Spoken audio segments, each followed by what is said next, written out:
권을 이임받았다고 하셨죠? 네, 이게 합법적인 절차인가요?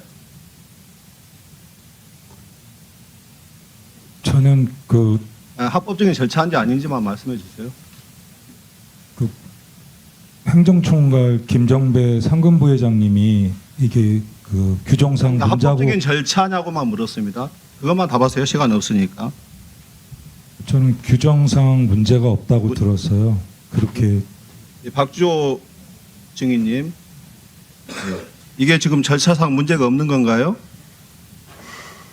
저는 7명 이상 그 위원회가 이루어지지 않는다는 이야기를 들었고, 그렇다면 우리가 사임을 해야 되는지 아니면 어떻게 해야 되는지 물어봤었고, 그 부분에 대해서 총괄 이사님은 저희가 직접 하지 않는 이상은 계속해서 유지할 수 있다라는 이야기를 하셨습니다. 이임생 기술총괄 이사의 의견일 뿐이죠. 그게 절차에 맞다는 건 아니죠. 그렇죠? 네, 7명 이상이 예. 아니면 예. 그래서 저희는 7명이 안 됐잖아요. 네, 안 됐습니다. 예, 그 추적 절차에 맞지 않네요. 그 이임생 이사님은 그 포엣과 박은호 면담 후에 홍명보 감독에 대한 면담을 진행했다고 하셨죠. 예. 박은호와 포엣 면담 과정에서 동행한 사람이 누구였습니까? 그 당시에 김대엽 본부장, 그다음에 변호사, 그다음에 행정직원 통역 이렇게. 근데 홍명보 감독과의 면담 과정에는 누가 동행했습니까? 면담은 저랑 홍 감독님 둘이 했습니다. 면접의 내용은 무엇이었습니까? 주로 그 포획과 이제 박은호 분이 그 축구 철학이었습니다. 그 홍명보 감독이 맡아줘야만이 된다 이런 말 하지 않으셨나요? 제가 감독직을 제안한 거 아닙니까? 면담입니까? 감독직 제안입니까? 저는 그 면담을 하기 위해서 홍 감독님한테 부탁을 좀 했고요. 그다음에 끝난 다음에는 이분이 한국 축구에 적합한다는 판단이 들어서 제가 이렇게 요청을 이게 드렸습니다. 면접입니까? 그 위원님 혹시 좀 제가 설명할 시간을 좀 주실 수? 아니 면접에서 왜 그걸 홍 감독이 감독을 맡아야 하는지를 수차례 말씀드린 게 그게 면접이냐고요? 위원님, 제가 이것도 어떻게 보면은 제가 배워가는 과정인 것 같습니다.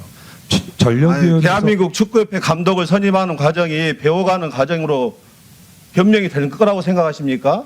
전력위원회에서 최종 후보 3명이 뽑히면요, 이 분들은 의사타진을 하고 협상의 대상 분들입니다. 예. 그래서- 그만하시고요. 우리 박문성 참고인님, 지금 이 문제에 대해서 어떻게 생각하십니까? 축구인의 한 사람으로서. 뭐 개인적으로는 좀 서글프기도 하고 참담하기도 좀 합니다. 그러니까 네. 지금 앞서서 얘기하신 특히 이제 축구협회 쪽 분들의 얘기를 들으면 짧게요. 다른 나라, 다른 세상을 살고 있는 듯한 느낌이에요. 그러니까 많은 사람들, 저희 팬들도 아마 지금 지켜보고 계실 텐데 과정과 절차에 대한 이야기를 계속 하고 있는데 다른 이야기를 하고 있는 거죠. 그래서 많은 사람들이 그게 정당했냐라고, 공정했냐라고 얘기했는데 그래서 공정했다라고 얘기하니까 저는 사실 개인적으로 납득이 잘 안 됩니다. 예.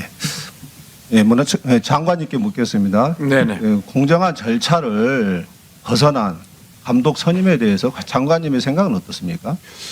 저는 어쨌든 그 절차적인 건 굉장히 중요하다고 생각하고요. 한두 사람 일이 아니기 때문에 그래서 저희들이 지금 감사는 하고 있고요. 10월 2일 날 이 부분에 대한 발표를 먼저 할 겁니다. 그래서 그날 이 감독 선임 절차에 대한 문제 발표를 하고요. 잘못된 지점은 분명히 지적하고 이 감독의 거취 문제는 축구협회가 그 이후에 이제 결정을 해야 되겠죠. 예, 홍명보 감독님께 묻겠습니다.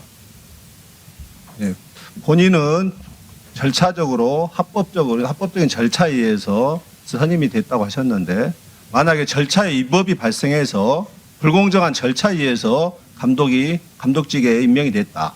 그랬을 경우는 어떻게 하시겠습니까? 의원님, 그것이 확인된다면 어떻게 하세요? 그에 대해서만 얘기해 주세요. 의원님 지금 저희는 월드컵 예선을 코앞에 놓고 있습니다. 그러니까 예선을 코앞에 두고 그 예, 문제가 아니라요. 제가 물어보는 것은 불공정한 절차에 의해서 감독이 선임이 된 것이 확인되었을 때 어떻게 하실 거냐고요. 저는 제가 이 일을 한번 해본 경험으로서 예 아니오로만 답하세요. 불공정하지 않다고 생각을 하고 있습니다. 그래서 저는 그러면 불공정한 절차에 의해서 감독으로서 임명이 됐으면은 남은 기간 동안 팀을 강하게 만들어서 월드컵에서 좋은 결과 내는 게 저의 그러니까 임무라고 팀을 강하게 생각하고 만들 수 있는 그 감독은 홍명보 감독만 있는 건 아니에요. 있습니다. 맞습니다. 예, 불공정한 절차에 의해서 임명된 감독이 제대로 된 리더십을 발휘할 수 있는지 지금 축구인들이 다 의구심을 발휘하고 보이고 있잖아요. 이번 두 경기에서는 특별히 문제가 나오지는 않았습니다. 두 경기의 첫 번째 경기는 어땠는데요? 첫 번째 경기는 결과는 좋지 않았습니다. 결과가 좋지 않은 게 그 축구인들의 열화와 같은 분노와 감독은 물러나라, 정몽규 회장은 물러나라 이러한 부분들이 영향을 미치는 건 아니겠습니까? 네, 맞습니다. 선수들의 사기에 영향을 미치잖아요. 예, 많이 미치고 앞으로도 있습니다. 불공정한 절차에 의해서 선임된 감독에 의해서 계속해서 이끌어졌을 경우 계속해서 그런 사기 저하와 이런 문제들이 생길 것 같은데 오만과의 성적이 3대1 성적이 좋은 건 아니에요. 그것조차도. 네, 그래서 뭐 제가 감독으로서 최선을 다하겠다는 말씀드리겠습니다. 예. 그러니까 분명히 해주세요. 불공정한 절차에 의해서 선임됐을 경우에는 사퇴의 용의가 있다 이런 걸 분명히 밝혀주셔야죠. 그리고 우리 정몽규 회장님은 어떻게 생각하십니까? 뭐 사실상 10차 위원회에서 다 그 추천을 다 했고요. 그리고 뭐 그러니까 절차의 위법이 확인되었을 경우 어떻게 하실 거냐고요? 위법이 없다고 생각합니다. 그럼 클린스만 감독의 임명 과정에서는 위법이 없었습니까? 뭐 크린스만 감독도 제가 마이클 밀러 감독은 전혀 본인이 그 감독 선임 절차에서 힘을 발휘하지 못했고 중간중간 보고하면서 임명을 했다. 과정 자체가 나중에 전력 강화 위원들조차도 제대로 관여하지 못했다. 결국 그 모든 게 제왕적인 회장의 뜻에 의해서 클린스만 감독이 임명된 거 아닙니까?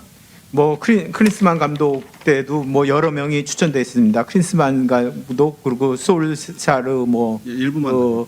그 솔사르 감독도 임명이 그 후보로 그 제스트롭 네, 감독을 그러면은요. 이렇게 했었습니다. 어쨌든 클린스만 감독이 해임된 이유 위약금 문제가 지금 70억 원 이상으로 알려지고 있는데 위약금 관계는 어떻게 처리되고 있습니까? 뭐 크린스만 감독이 그 제가 뭐 단독으로 이렇게 그 임명하고 거기에 대한 책임을 져라 그래서 위약금 문제를 이렇게 말씀하시는 것 같은데요.